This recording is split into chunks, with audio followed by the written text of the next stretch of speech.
नमस्कार। आज का सुविचार thought of the day. From the bitterness of disease man learns the sweetness of health. बीमारी की कड़वाहट से व्यक्ति स्वास्थ्य की मधुरता समझ पाता है। अर्थात अक्सर मनुष्य बीमार होने पर ही निरोगी स्वास्थ्य का महत्व समझ पाता है। अगर समय रहते स्वास्थ्य पर ध्यान दिया जाए तो स्वास्थ्य संबंधित अनेक समस्याओं से बचा जा सकता है। धन्यवाद।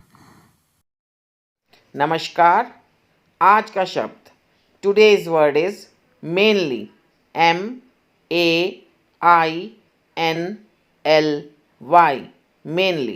मेनली का मीनिंग होता है मोस्टली, यानी कि मुख्य रूप से। आइए वाक्य में प्रयोग देखते हैं। The group is mainly for teachers and parents. समूह मुख्य रूप से शिक्षकों और अभिभावकों के लिए है। दूसरा वाक्य, in India wheat is grown mainly in northern states. Bharat में गेहूं मुख्यतः उत्तरी राज्यों में उगाया जाता है। धन्यवाद। Puzzle of the day. मुंह में मस्सा, पेट में दाढ़ी, चूस चूस कर पूरे परिवार ने खाई। बताओ क्या है मेरा नाम? इसका उत्तर है आम। धन्यवाद। नमस्कार। प्रस्तुत है आज का इतिहास। आज के इतिहास में देश के इस पहले अखबार को हिक्की ने कोलकाता से निकाला। इसका नाम रखा बंगाल गजट। अंग्रेजी में निकाले गए इस अखबार को द कलकत्ता जर्नल एडवर्टाइजर और हिक्कीस गजट के नाम से भी जाना जाता है। हिंदी के प्रथम समाचार पत्र का प्रकाशन 30 मई सन 1826 में कलकत्ता से एक साप्ताहिक पत्र के रूप में शुरू हुआ। दूसरे, सन 1953 में आज ही भारतीय संगीत नाटक अकादमी की स्थापना हुई। धन्यवाद। सुप्रभात बच्चों। आज के स्पेशल में हम जानेंगे संगीत नाटक अकादमी के बारे में।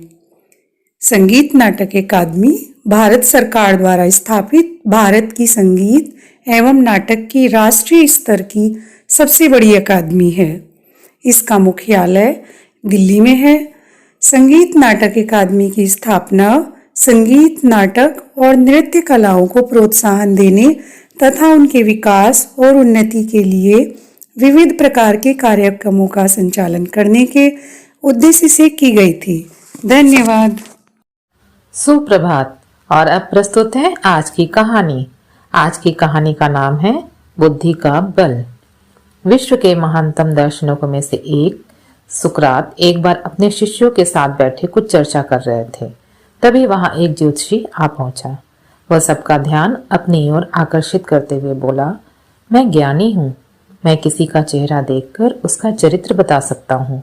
बताओ तुम में से कौन मेरी इस विद्या को परखना चाहेगा? सभी शिष्य सुकरात की तरफ देखने लगे। सुकरात ने उस ज्योतिषी को अपने बारे में बताने के लिए कहा।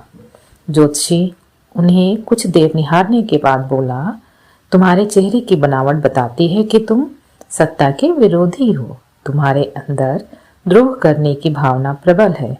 तुम्हारी आंखों के बीच पड़ी सिकुड़न तुम्हारे अत्यंत क्रोधी होने का प्रमाण देती है। तुम्हारे बेडौल सिर और माथे से पता चलता है कि तुम लालची हो और तुम्हारी ठुड्डी की बनावट तुम्हारे सनकी होने की तरफ इशारा करती है।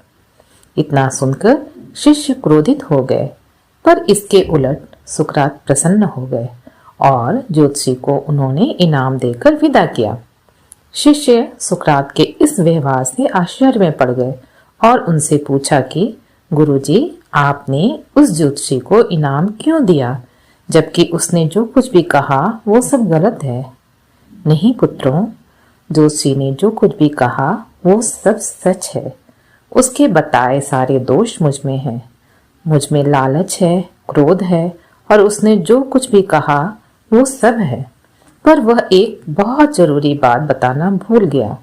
उसने सिर्फ बाहरी चीजें देखी, पर मेरे अंदर के विवेक को नहीं आंक पाया, जिसके बल पर मैं इन सारी बुराइयों को अपने वश में किए रहता हूँ।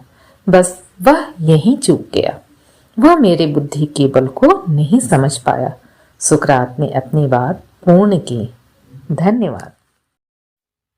नमस्कार बच्चों। आज मैं आपके लिए लाई हूँ बाल गीत, तो गाओ मेरे साथ।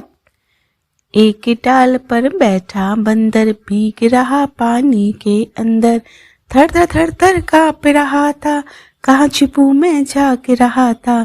बंदर मामा बोले चिड़िया, नहीं मिली है छतरी बढ़िया, बना नहीं घर भीग रहे हो, आची आची छीक रहे हो। सुन मामा को गुस्सा आया, चिड़िया का घर तोड़ गिराया, चू चू चू चू चिड़िया रोई, बैठ डाल पर वह भी सोई। धन्यवाद। नमस्कार। आज मोटिवेट और सेल्फ का विषय है बच्चों की अच्छी और बुरी आदतों की जिम्मेदारी किसकी। किसी भी बच्चे में अच्छी आदतों का प्रादुर्भाव एक बड़ी जिम्मेदारी होती है जो विद्यालय और अभिभावकों को मिलकर लेनी होती है। जब एक छोटा बच्चा स्कूल जाना शुरू करता है तो उसको पढ़ाई के साथ साथ अच्छी आदतों यानी गुड मैनर्स के बारे में भी बताया और सिखाया जाता है। ज़्यादातर लोगों का मानना है कि बच्चा हर चीज़ अपने स्कूल में ही जाकर सीखता है, फिर चाहे वो अच्छी आदत हो या फिर गंदी आदतें। यह सच है कि बच्चे का नैतिक और ज्ञानात्मक विकास उसके विद्यालय में होता है, परंतु बच्चे स्कूल में सिर्फ 5 से 6 घंटे का ही समय व्यतीत करते हैं। बाकी 17 से 18 घंटे वो अपने घर वालों, माता पिता, भाई बहन या फिर दादा दादी के साथ रहते हैं और वहाँ से वो ज़्यादा चीज़ों को सीखते हैं। इसलिए आप घर में खासकर बच्चों के सामने बहुत सावधानी से चीज़ों पर रिएक्ट करें, व्यवहार करें, क्योंकि आप जैसे बात करते हैं, जैसे बोलते हैं, जैसे खाते हैं, जैसे बातों को समझकर प्रतिक्रिया देते हैं, बच्चा उन सभी पर गौर करता है और फिर वही चीज़ें सीखता है। धन्यवाद। आपका दिन शुभ हो। आप सभी साथियों को संजीव शर्मा का नमस्कार। आप देख रहे हैं प्रेरणा सूची आधारित लर्निंग आउटकम से जुड़ा हुआ कार्यक्रम, जिसमें प्रतिदिन हम किसी एक कक्षा के एक विषय के लर्निंग आउटकम पर बात करते हैं। आज हम कक्षा 5 के गणित विषय के एलो कोड M506 की गतिविधि के बारे में बात करेंगे। साथियों, यहाँ दी गई गतिविधि एक उदाहरण मात्र है। आप इसी प्रकार की अन्य गतिविधियाँ अपनी शिक्षण योजनाओं के लिए तैयार कर सकते हैं। आइए देखते हैं आज की गतिविधि। आज का विषय है संख्याओं की समझ एवं गणितीय कार्य और एलो कोड जुड़ा हुआ है प्रतिशत की संकल्पनाओं के आधार पर। जैसा कि आप जानते हैं, छात्र अब तक प्रतिशत की संकल्पना को बेहतर तरीके से समझ चुके हैं। अब हम छात्रों को प्रतिशत के आधार पर संख्याओं के विभाजन के बारे में बात करने वाले हैं। उदाहरणतः पहले पूरी कक्षा को स्पष्ट करें कि 5% का अर्थ है 5/100 अर्थात 1/20, अर्थात कोई एक आकृति उसका 20वां भाग। इसी प्रकार 10% का अर्थ हुआ 10/100 अर्थात 1/10, यानी एक आकृति का 10वां भाग। चूंकि प्रतिशत का अर्थ 100 से होता है, तो अब आप छात्रों से किसी एक शीट पर एक वृत्त बनाने को कहें। वृत्त बड़ा हो और इस वृत्त को आप बोर्ड पर भी बना सकते हैं। इस वृत्त के 100 हिस्से करने को कहें और इसमें 5% दर्शाने के लिए पहले उतने हिस्से को, फिर 10% को और फिर 25% के हिस्से को रंगीन करने को कहें। यह कार्य आप बोर्ड पर भी करा सकते हैं। जब छात्र यह भाग रंगीन कर रहे होंगे तो छात्रों की स्पष्ट समझ बन सकेगी। ठीक इसी प्रकार से कुछ छात्रों के साथ फिर से रुपयों पैसों के लेन देन को लेकर भी इस संकल्पना को साझा करते हुए प्रक्रिया को पूर्ण करें, तो छात्रों की और अच्छी समझ बन पाएगी।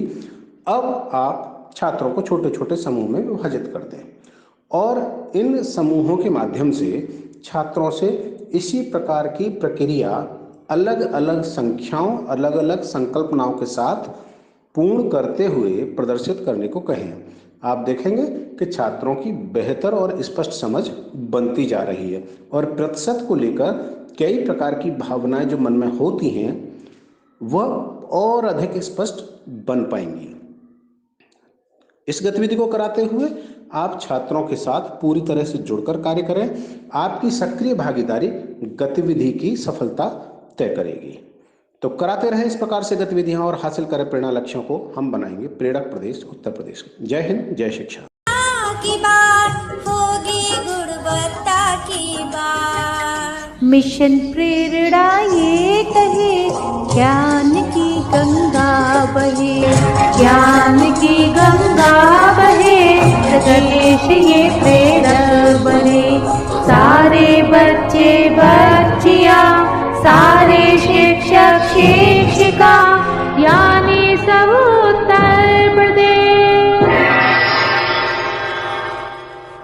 ध्यानाकर्षण अपना कर आधारशिला,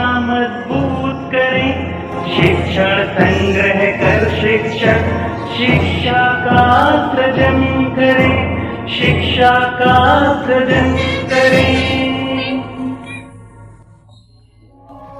ज्ञान की गंगा बहे प्रदेश ये प्रेरक बने, प्रदेश ये प्रेरक बने। मिशन प्रेरणा ये कहे, मिशन प्रेरणा ये कहे।